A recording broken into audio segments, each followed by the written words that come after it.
Bonjour à tous. Peut-être êtes-vous allé au cinéma récemment voir le film de Ridley Scott sur Napoléon.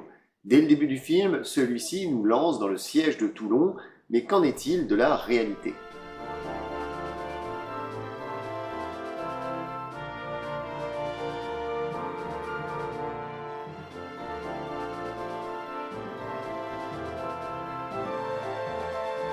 Nous voici donc en 1793. La situation pour la France est loin d'être agréable, puisque la quasi-totalité des pays européens sont en guerre contre la République, et l'intérieur du pays est miné par les troubles. De plus, la politique de la Convention en agace plus d'un, ce qui va développer des insurrections dans les villes comme Lyon, Avignon, Marseille, ou encore celle qui nous intéresse aujourd'hui, Toulon. Et dans cette dernière, tout va vite dégénérer à partir du moment où les insurgés vont ouvrir la ville aux Anglais. Le 28 août 1793, une flotte commandée par l'amiral Hood vient alors y déposer une armée de 15 à 20 000 hommes, composée de soldats anglais, espagnols, sardes ou encore napolitains. Pour la France, c'est une véritable catastrophe puisque Toulon est d'une haute importance stratégique. En effet, on y trouve son arsenal et sa flotte de la façade méditerranéenne. Rajoutez à ça que le combat n'est pas gagné d'avance puisque la ville est extrêmement bien défendue. Mais pas de panique puisqu'une armée vient de récupérer Avignon et Marseille et a reçu l'ordre de se rendre sur Toulon. Elle est dirigée par un ancien peintre en bâtiment, le général Cartaux. Le 10 septembre 1793, les Français réussissent à s'emparer des gorges d'Olioul et Cartaux y installe alors son état-major. Pas de chance pour lui, son chef de l'artillerie, Don Martin, y est alors blessé et il faut donc le remplacer. Avec l'appui d'un représentant de la Convention, un Corse du nom de Saichetti, c'est un jeune capitaine de passage à Toulon le 16 septembre qui va être choisi pour ce poste. Il s'agit là du capitaine Bonaparte. Alors, petite parenthèse, dans le film de Ridley Scott, on voit Napoléon assister à l'exécution de la reine Marie-Antoinette. Sauf que cette dernière est exécutée le 16 octobre 1793. Et autant vous dire qu'à cette date-là, notre cher Napoléon, il est quand même très occupé devant Toulon. Mais revenons à notre siège, où Napoléon vient de prendre ses fonctions dans une armée qui ne dépasse pas les 12 000 hommes et surtout dont l'artillerie est peu nombreuse et a été très mal positionnée par Cartaux. Napoléon s'efforce donc dans un premier temps de renforcer cette artillerie et surtout d'en créer de nouvelles batteries. Ça lui vaudra le surnom de capitaine canon. Mais il a surtout pu observer le terrain et il s'est rendu compte d'une chose, s'ils veulent prendre la ville, il faudra dans un premier temps dégager la flotte anglaise qui stationne dans la rade. Et pour ça, il n'y a pas des milliers de solutions, il faut s'emparer des forts qui se trouvent autour de la ville. Deux notamment, celui de Balaillé et de l'Aiguillette. Mais les Anglais savent ces forts importants et ils ont donc renforcé leur position en créant ce qu'on appelle la redoute Mulgrave, ou plus connue sous le nom de Petit Gibraltar pour les Français. Cette position se trouve sur l'emplacement de l'actuel fort Napoléon, qui lui, pour le coup, date de 1812. Mais à l'époque, la redoute anglaise est une position d'artillerie renforcée par de la terre et du bois. Sauf que Napoléon, même si son plan semble bien, le général Cartaux, lui, n'y croit pas du tout et il n'est pas décidé à lui fournir une grande quantité d'hommes. Ce qui vaut que son assaut du 22 septembre 1793 contre la redoute Mulgrave sera un échec cuisant et les Anglais vont du coup renforcer leur position. Napoléon n'abandonne pas pour autant, il recrée de nouvelles batteries comme celle des sans-culottes ou encore celle de la Convention qui fait face à la redoute Mulgrave. Cet renforcement de l'artillerie française va obliger les Anglais à rapprocher encore un peu plus leurs bateaux de la ville de Toulon. Le 19 octobre, Napoléon est alors promu chef de bataillon, mais les Français subissent un nouveau revers sur le mont Faron ce coup-ci, et début novembre, le général Cartaux est alors limogé et remplacé par le général Dopé, qui lui, pour le coup, n'est pas plus compétent.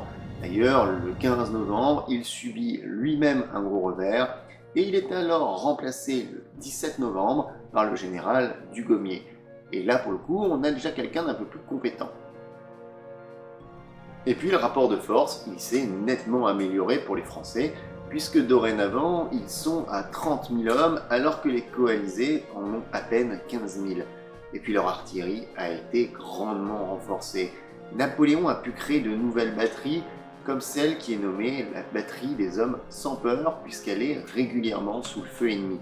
D'ailleurs, on raconte que Napoléon y aurait remplacé un artilleur qui a été tué au combat. Et puis, toujours dans les anecdotes, il ne le sait pas encore, mais il sert avec ceux qui seront plus tard ses généraux et ses maréchaux.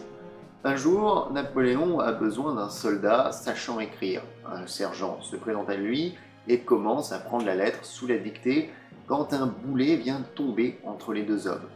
La terre soulevée par ce boulet va alors recouvrir la lettre et le sergent répondra simplement « Parfait, nous n'avions pas de sable pour la sécher ». Cet homme est un futur général de l'Empire, il s'agit de Junot. Mais Dugommier, lui, y croit au plan de Napoléon. Et du coup, il prépare l'assaut final en fin novembre. Mais le 30 novembre, le général anglais O'Hara lance une attaque surprise depuis le fort Malbousquet.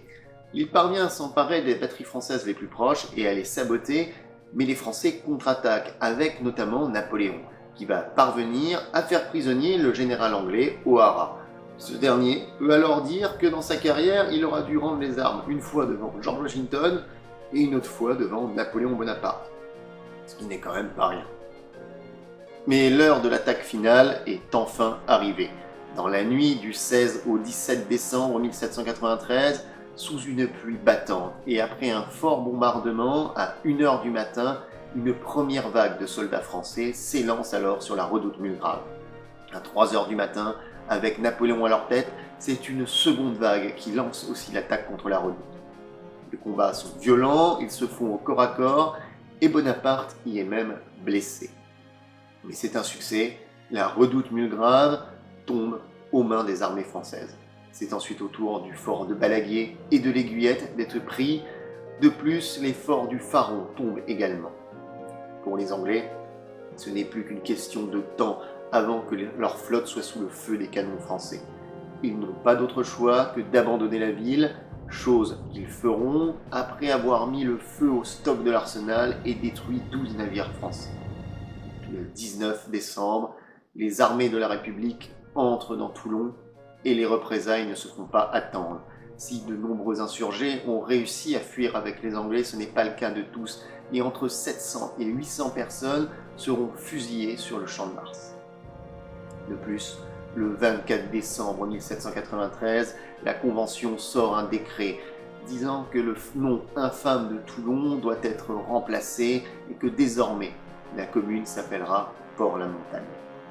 Napoléon, lui, ne participe pas à ces représailles puisqu'il est en train de se faire soigner de sa blessure à ce moment-là. Cependant, il est remercié pour ses actions et il est fait général de brigade le 22 décembre 1793. Voilà un épisode qui touche à sa fin, un épisode qui est né après une promenade à la découverte des différents sites du siège de Toulon. J'étais accompagné d'un très bon ami à moi de l'association Aux Armées d'Autrefois, qui a aussi rédigé un article concernant le siège de Toulon. Je vous mets en description son site internet, sa page Facebook et son Insta. N'hésitez pas à aller y faire un tour, surtout si vous êtes passionné de reconstitution historique et d'uniforme. Il réalise toujours un travail de très grande qualité. En tout cas, ce qui est certain, c'est que désormais le flambeau est entre vos mains, et moi je vous dis à bientôt.